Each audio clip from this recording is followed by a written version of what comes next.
are your views as to the success or failure of the American Recovery Reinvestment Act? I believe it was a failure. I believe it was a failure based on how it was sold to the American public. The American public was told that the stimulus bill was needed in order to make sure that we could grow 3.5 million jobs and keep unemployment to 8% or lower. Those aren't my metrics. Those aren't my standards. Those are the administration's metrics and the metrics of those who supported the legislation, like Congressman Murphy. Instead of creating 3.5 million jobs, the New York Times reports we've lost more jobs than we've created. Instead of having 8% unemployment, we have nearly 10% unemployment nationally, 9% unemployment in Connecticut, and double-digit unemployment in cities like New Britain, Waterbury, Torrington. It hasn't worked. And the reason it hasn't worked is because it took the wrong approach to stimulating the economy. Two Harvard economists recently studied economies throughout the industrialized world over the last 37 years to ask and answer the question, what has been the most successful and effective way to create jobs? Has it been through the big government spending Keynesian approach that's reflected in the stimulus bill? Or has it been by keeping tax rates low and keeping spending down? After reviewing all of the data around the world for the last 37 years, these two Harvard economists concluded that definitively, overwhelmingly, periods of economic expansion in this country were preceded by reductions in taxes, not increases in spending.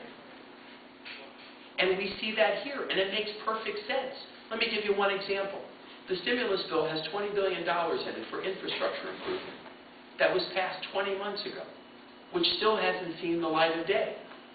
That speaks to the inherent inefficiency of the federal government when it comes to taking money out of our pockets, bringing it down to Washington, D.C., and somehow, eventually, maybe, putting it back into the hands of the American economy. The better way to do it is to keep tax rates low. Why? Because that means you have more money in your pocket to spend to advance your family's interests. It means that if you're a business, you've got more money to invest in hiring more people, growing your business, expanding it in ways that you know make sense to make your business grow and be more profitable. So what I would have done, we needed a stimulus bill. But instead of having a stimulus bill that was 1/3 tax cuts and 2/3 spending, we should have had a stimulus bill that was 2/3 tax cuts and 1/3 spending, with 1/3 of spending focused very directly on long-term capital infrastructure improvements, so that together you had short-term stimulus and longer-term stimulus in a way that was actually going to have an impact in growing the economy. We haven't seen it. Yes.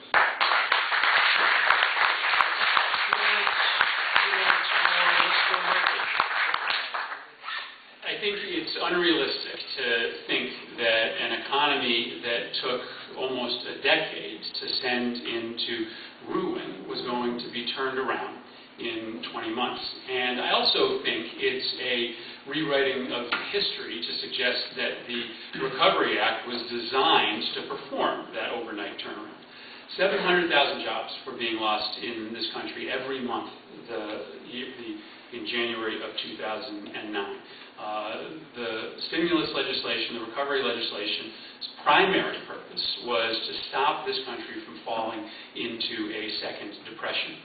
$232 billion of that bill went into the largest tax cut for middle-class families in a generation, the Making Work Pay tax cut, $1,000 per child tax cut, $10 billion in small business tax cuts, $20 billion in tax cuts for investments in renewable energy.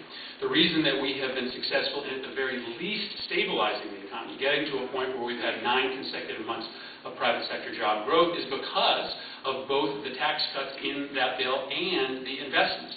Now, we still have an enormous way to go. And I do think that the central question of this campaign is, how do we move from here? But in the effort to stabilize the economy, the bill was a success in retaining or creating 2 million jobs in this country. Quickly, with respect to the issue of Medicare Advantage on the previous question, there were certainly predictions that Medicare Advantage, with $160 billion in cuts to reimbursement, was going to affect seniors. But the evidence is in. Medicare Advantage plans have been bid out for the next year. And not only did we not lose a single plan, but rates for Medicare Advantage seniors went down by 1%. And so it turned out that that was, in fact, additional profit that didn't result in harm to senior citizens.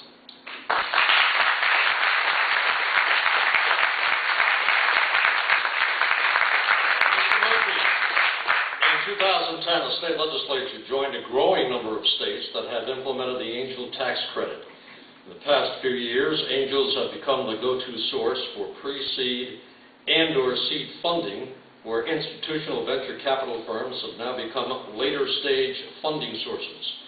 Now, without the risk taken by this group, many new and exciting products and technologies may never get off the ground. What are your opinions on the idea of federal angel tax credit that could further enhance the amount of capital available while helping to mitigate the risk taken by these early-stage investors? I support it. I think it's an innovative and ingenious idea that the state of Connecticut and many other states have moved forward with, and I would support federal policy to incentivize more wealthy individuals to help small businesses start up.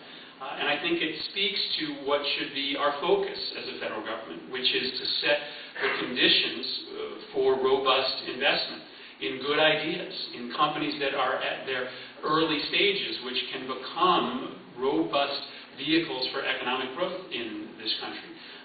That starts, I think, by making sure that we have the kind of talent in this country that can create the next generation of inventions and innovations. That means an investment in education, an investment in science, technology, and engineering and mathematics to make sure that our educational system are producing innovators that can draw that type of investment. It means, I think, supporting green energy jobs. This is the one single greatest engine for economic growth, but it needs inventors and innovators. And by creating an immediate domestic market in renewable energy, you will create the kind of innovative companies that can be seeded with that type of investment. And it's why I've worked so hard on the issue of stem cell research. As the author of Connecticut's Stem Cell Investment Act and a supporter of federal investment in stem cell research, I think that there are thousands of jobs to be had right here in Connecticut. Down the street from here is the Farmington Stem Cell Incubation Center. And in large part, in fact, solely because of the state's investment in stem cell research, we are now to the point, only 4 years later, where we are spinning off companies into the private sector, which are going to create private sources of enormous growth in that field of medical research. I think it also means that you make sure that for the vast majority of Americans who are seeking to be investors themselves, that you keep capital gains and dividend rates at the current rates today. It's why I support an extension of the Bush tax rates for 97 to 98% of Americans, because I think it's important for the increasing number of individuals who are taking portions of their savings and putting it into these types of investment, that they have an additional incentive to do so. I support the angel investor tax credit, and I think that the federal government needs to get even more serious than it has been about supporting investment, and even more specifically, supporting the types of companies that we want to invest in.